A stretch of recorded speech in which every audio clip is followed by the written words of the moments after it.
Notice the beam when you guys are leaving. Notice the beam over the lintel, over one of the door pieces, because we're gonna. Those beams, those wooden beams, are gonna play a part in our story later on with the Jewish rebels. All right, in the year 66, the Jews finally revolt against the Romans. Right, you have a series of bad prefects, bad procurators who come and they take money from the temple treasury.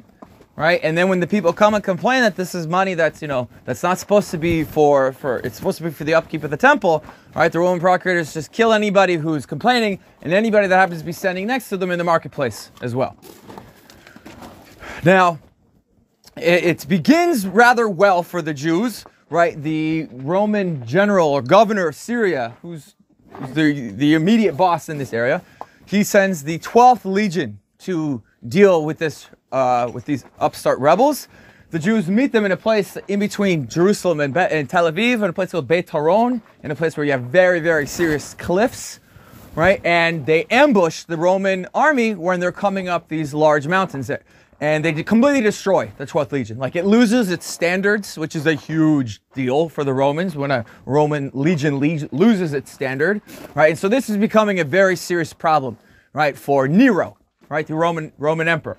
He dispatches Titus, who tells his son, go get 2 Roman legions in Alexandria. I'm going to get 2 Roman legions here in Greece, and we're going to meet right in Judea. And they meet in the area of where Akko is today. Right, and then they begin the conquest of the Galilee. And it takes 2 years, right, for them to conquer the Galilee. And during this time, this is when they captured Josephus. Right, Josephus again was the general in charge of the northern region of Israel. He finds himself besieged by the Romans. Long story short, he becomes very well treated, VIP POW by Vespasian. Right? And he goes around and he will follow the Roman camp and he will record everything. This is why we know so much about this war. Right now, in the meantime, in the year 68, Nero is assassinated by the Praetorian Guards. Right? And 68 is known as the year of the 4 emperors. Right, because you have a series of emperors coming in, and they're claiming to be emperor based off of the legions. Right, the legions are now the people that can determine who gets to be emperor. Right, and so you have one legion declares they're a good general, another legion declares there, and then they start fighting. Right, winner is the emperor for a day until the next general comes around. Vespasian is the last of these generals. Right, so he leaves Judea, right, and he goes and he takes his rightful place on the throne in Rome. He leaves his son Titus. Right, to deal with Judea. Now, Titus is kind of hanging out in Caesarea for various reasons. One of the reasons is because the Jews are doing the Romans' job for them. Right, what do I mean by that? The Jews are fighting amongst themselves in the city of Jerusalem. You have different rebel groups, right, popping up and taking control over the different sections, right, of the city. Right, like the Syrian civil war is a very good example, a very good analogy of what happens in Judea, right, 2,000 years ago. Right, a lot of people wanted to get rid of Assad, a lot of people want to get rid of Rome, right, so they rebel against the authorities, right, and then start taking over sections of the country, and then they start having problems about what this rebel group, what they want to do the day after the victory, right, the inevitable victory, right, and so they start killing and fighting amongst themselves. Right, you have one rebel group that controls the temple itself. You have another rebel group that controls the temple mount. You have another rebel group that controls the lower and upper city. Right, and one of these rebel groups, they go out and get some Edomian rebels and they say, hey, listen, this rebel group, they're doing all these bad things. They come in, they think they're being lied to, and so they kill the people that brought them in the first place. And then they realize that those people were telling the truth and they feel really bad, and then they leave Jerusalem. Right, it's ridiculous what's going on in the city. They're burning their own food stores. Right, the food stores that the city's going to need in order to last out a long siege. Right, in Judaism, right, we teach ourselves that the exile, the second exile, wasn't because the Romans were stronger than us. It's because of what we call sinat chinam, baseless hatred. Right, Jews hating each other and fighting each other. Right, and killing each other over the smallest things. Right, the people that controlled Masada were the most extreme of the rebel groups. They were called the Sikari. Right, and they were called the Sikari because this is how they got rid of their political opponents. If they disagree with them, they walk up to them in the marketplace behind them, dressed in civilian clothes, take out a sikah, a dagger, stab them in the back, and then mingle throughout the crowd, right, and get away. Right, they were so hated they got kicked out of Jerusalem, and they just kind of ended up here And then slowly, especially when Jerusalem falls in the year 70, a lot of refugees start making their way right out into the desert, right out into Masada, where they know it's still being held by rebels, right? And so by 3 years, right after Jerusalem, right, you have around 960 Jews up here, and they're not all men of fighting age, right? These are families, right? Men, women, children, old people. Now, Vespasian sends the Roman army here. And it's really important that this war gets over, because it is now 3 years since Jerusalem has fallen and they're still fighting Jews, right? You cannot have a mission accomplished banner behind you when you declare victory and then years later still fighting insurgents, right? It doesn't work very well, right? And Vespasian is the brand new emperor. He's the first emperor not of the dynasty of Caesar. Right? And how did he get that to be emperor? Because of the victory he claims in Judea. So it's now becoming a political issue for him that his opponents use against him. He needs, right, Flavius Silver, the Roman general here, to end it quickly. So they come here with 14,000 soldiers, legionaries, auxiliaries, thousands of slaves, surround the mountaintop. Now they can't come up the snake path. And what they do, they come up with a piece of brilliant Roman engineering. They build a siege ramp right on the side of the mountain. Now, how a siege ramp works, if you can't see over there, you might want to get up and take a look at what we're doing over here. Okay, you build a wall. You build two walls, right? Sort of like in a arrow shape, and then you take dirt, right? Dirt. And then you start packing it in, right, in between the walls. You also need wood, right, lay down the wood to stabilize, right, until, right, you have a siege ramp to get you up to the top of the mountain to the level that you need.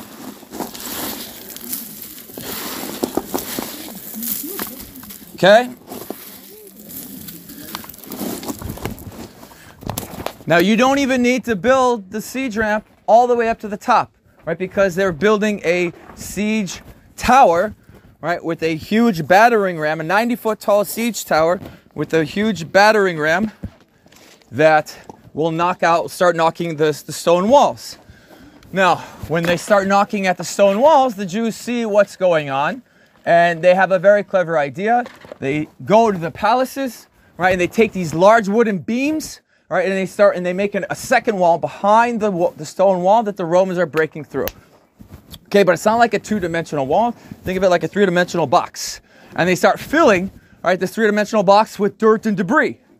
All right, now what happens every single time the Roman is battering, right, this wooden box filled with all this debris? It starts compacting it in, right? And the wall is actually getting stronger with every hit. The wall is getting stronger. Amazing ingenuity, right? But unfortunately, they use wood.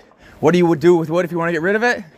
Burn it, right? So Flavius Silver, the Roman general, he probably like tipped his hat. It's like, oh, nice try, Jews here. How about a flaming arrow, right? And boom, right? And the arrows start. In fact, Josephus says at first the flames are blowing in the direction, right, of the siege tower, and it seems as if the Jews are going to be saved, right? And the tower is going to go up in flames. But at the last moment, as if by divine providence, the winds change to the south, right, and the fire starts consuming the wooden wall that the Jews had constructed, and soon it was all ablaze, right? And now the Jews it's probably at the end of the day, right? Like late afternoon, evening time, and you don't fight at night in the ancient world and not so ancient world. So Flavius Silver probably decided, okay, in the morning we're going to go up, all right, we're going to finish this, the last battle, we're going to kill everybody, all right, have a whole bunch of fun, right? Tonight, right, drink and be merry. In the meantime, the Jews up here, they have to decide, what are we going to do? We're going to fight to the death, or we're going to try to make a break for it. Right now, the leader of the Sicarii, a man named Eleazar ben Yair, he wants to do one last sort of act of defiance against the Romans. Right? He doesn't want any of his family and his fellow people to go into slavery, because slavery is a horrible life. You're not going to live very long anyway. Right? And there are also women and children up here and 14,000 men down below. Right? You have to think about that as well. And so he wants to do a mass suicide, which was, by the way, not uncommon during this time period, right? There are a few mass suicides that take place during this war. And so, but obviously people don't want to die, so you have to motivate them in order to get them to kill themselves. Right, so he gives a speech. Right, and Josephus relates his speech to us, and I'm going to read parts of it here. My loyal followers, long ago we resolved to serve neither the Romans nor anyone else but God, who alone is the true and righteous Lord of men. We must not choose slavery now, and with it penalties that would mean the end of everything if we were to fall into the hands of the Romans alive.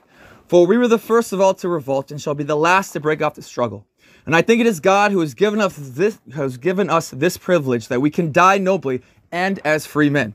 It is clear that at dawn our resistance is at an end, but we are free to choose an honorable death with our loved ones. This our enemies cannot prevent, however they may pray to take us alive. Let our wives die unabused, our children without the knowledge of slavery. After that, let us do each other an ungrudging kindness, preserving our freedom. Let us set a fortress ablaze. Only let us spare our food stores. It will bear witness when we are dead to the fact that we perish not through want, but because, as we resolved at the beginning, we chose death rather than slavery. Outrage, slavery, in the sight of our wives led away to shame with their children. These are not evils to which man is subject by the laws of nature. Men undergo them through their own cowardice. A man will see his wife violently carried off to be raped. He will hear his child crying, "Father, Father." All this while his own hands are tied together. Come, while our hands are free and can hold a sword, let them do a noble service. Let us die unenslaved by our enemies and leave this world as free men in the company of our wives and our children. Right, so after this speech, everybody's like, you know what, okay, this is, well, how good of a life is it going to be as a slave? Right, these are very religious people, you're not going to be able to keep kosher, you're not going to keep Shabbat, right? There are, again, women and children here. And so they agree, yes, okay, let's kill. But, right, committing an actual suicide is problematic for Jews. So what they do is, right, how it works, right? There are families up here, right? 900 people. The heads of the families, the husbands, the fathers, they will go and they will kill their wives and they will kill their children. 10 men are chosen at random by lots. They take pottery, write names on them, put them in a hat, something, right? Pull out the names. These 10 men are the last alive. They will go around killing the heads of the households who have killed already their families. And then one by one, these 10 men will kill each other. Last man will fall on his sword. Right, so in the morning, right, when the Romans come up here, right, and this is like the last day for a war that's been here for 7 years, right, and these crazy Middle Eastern religious fanatics, right, that would rather kill themselves, right, than to surrender. They're going to take all of their anger, right, in this heat, and they're going to have all these women, right, we're going to have slaves, we're going to make money. They come up here and nothing, right, as silent as the dead. Right now, if that's true, if that story happens, right, if everybody killed themselves, how do we know the story, right? How do we have the speech, right, to Josephus? Because 2 women and 5 children hid in a cistern like this one right over here, right? They did not want to kill themselves. They surrendered to the Romans, and they related this story down through the ranks until Josephus is able to record it. Right now, we also did not find 900 bodies up here. We found 27. We found 24 in a cave on the southern area of the mountain, and we found 3 bodies, a man, a woman, and a young child in the northern palace. So what happened to all the rest? 2 things. One, either the Romans threw them over the side, right, and let nature and the animals decompose the bodies, or they just simply burned them, because that was a very common burial practice for the Romans, right, and they don't care about the Jewish burial rites of things like this. So because they still use this place. This was a fortress, right, along the border that was used for another 100 years. It wasn't abandoned, right, until the 2nd century. Right, so it still is an important place. Any questions? All right, let's go take a look over there. We're going to see where they broke through. How did they eat? They had, remember, this place was a place that was a garrison, right, was a place that you needed to run to in case, right, there was a rebellion. And you never know how long that rebellion is going to take place, so there is a lot of food up here. In addition to that, they could grow their own food on the southern section. They had enough water that they could actually grow their own crops. And so that was another way that they ate. So guys, where you are at right now, this is the breaching point, right? This is exactly where the Roman army busted through the stone wall, where they built the wooden wall. And if you look just down below, you can see the remains of the siege ramp, right? This triangular pyramid-type shape, right? That's the siege ramp, right, that the Romans built. It's still standing. And you can actually walk up the siege ramp today. It's a much easier walk than the snake path. It takes about 15, 20 minutes.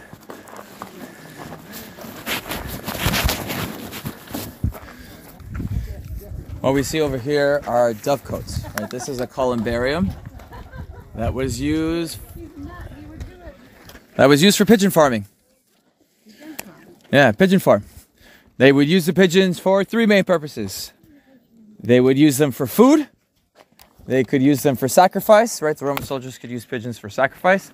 And the poop from the pigeons, they could use for fertilizer on the southern section where you have the agriculture. Right? They did not use them for carrier pigeons. That wasn't invented yet, right? Or discovered, however you want to phrase it. Right? That comes much later. We're going to head into one of these rooms. Is there somebody in here? So I stopped in here for two reasons. One, this is the wall system, right? It's a casemate wall system. It's two parallel walls running perpendicular to each other, right? And sometimes, right, you'll either have hollow rooms where you can use for storage, or sometimes they might fill it in, right? Like maybe in cases in times of war. Right, but not everybody, right, got to live in the palaces, right? All these 900 refugees, not everybody gets to live in the palaces, right? A lot of the refugees, right, this was their house, right? This is where they slept and stayed when they were up here, right, on Masada. This is one reason why we find a lot of paraphernalia, right, during the digs in the wall system, because this is where most of the people were spending their time. And it makes sense that if a father and a husband is going to have to unfortunately kill his family, you might want to do it in a setting that's more familiar, right? That will be more calming. So it's quite possible that this is where some unfortunate family met its end, right? On the final night before the Romans, right, break up and come into Masada. The other reason why is to point out, right, these camps, right? This over here, this larger rectangular camp, that's the headquarters of Flavius Silva, the Roman general. Right, in that sort of inner triangular area within the rectangle, that's probably the headquarters within the headquarters, whereas the actual literal tent was. Right now, Masada is a UNESCO World Heritage Site. Right, and it's not because King Herod built two palaces up here. It's not because a bunch of Jews killed themselves rather than become slaves to the Romans. It's because of these Roman military camps. These are the best preserved Roman military camps in the entire world. Right, for a very simple reason. When Rome goes to Gaul, when it goes to Croatia, when it goes to Germany, right, and builds a fort, right, builds a military camp, right, they'll leave it, right, and maybe 100 years, maybe 1,000 years later, people come by, they want to build something, right, and they don't want to quarry their own stones, like, oh, look, here's a pile of stones just waiting for us, and they start taking those stones and they're reusing it, right, for their cathedrals or their castles or whatever, right, and that's what happens to the Roman camps elsewhere in the world. When they leave Masada in the year 73, nobody's going to come by, because who wants to live next to the Dead Sea, right? The only thing that's going to destroy these military camps, right, are earthquakes, wind, and water, right? That's it. And that's why they are so well preserved, right? There is actually a Jewish town in Golan Heights, which has a similar story to Masada, where Josephus says 5,000 Jews jumped over the cliff, right, rather than become slaves to the Romans. And when they found that town, after the Six-Day War, in like around 68, 69, it's the first time anybody had seen that town, because when the town's destroyed, that's it. Nobody comes back and rebuilds it. They found more Roman arrowheads in this small town than the entire breadth in Europe. Right? Because when people find an arrowhead, right, they want to reuse it. They'll either burn it down or melt it down to use metal in some other fashion, right, or use it as an arrow. Right? But when all these arrowheads are in this town in Gamla, that's it. They're there until the archaeologists find them. All right? Let's head this way. In the synagogue that we're going to be passing by on the left, we're not going to stop inside of it, because we learned about synagogues already, but they found a geniza, right? A geniza is like a tomb or a grave for holy books and sacred books, right? And they don't necessarily need to be sacred in general. Sometimes anything that was written in Hebrew would be put into a geniza, all right? But here, they actually found sacred books. They found books that at the same time period as the Dead Sea Scrolls. Right, but they found these like 20 years after the Dead Sea Scrolls. But you have the scroll of Ezekiel they found here, right? This Deuteronomy, Leviticus, right? What's really amazing with Ezekiel, right, is that Ezekiel has a famous prophecy of the valley of dry bones, right? And the person that found Ezekiel, the person that headed the dig up here, was a man named Yigal Yadin, who was chief of staff of the Israeli army during the War of Independence. Right, one of these key people, right, in the War of Independence that allowed Jews to have a country of their own, right, was was one of the people that find the story, or the prophecy of Ezekiel and the dry bones about how the people, children of Israel, will be brought back from the four corners of the world, right, and live and flourish in the land.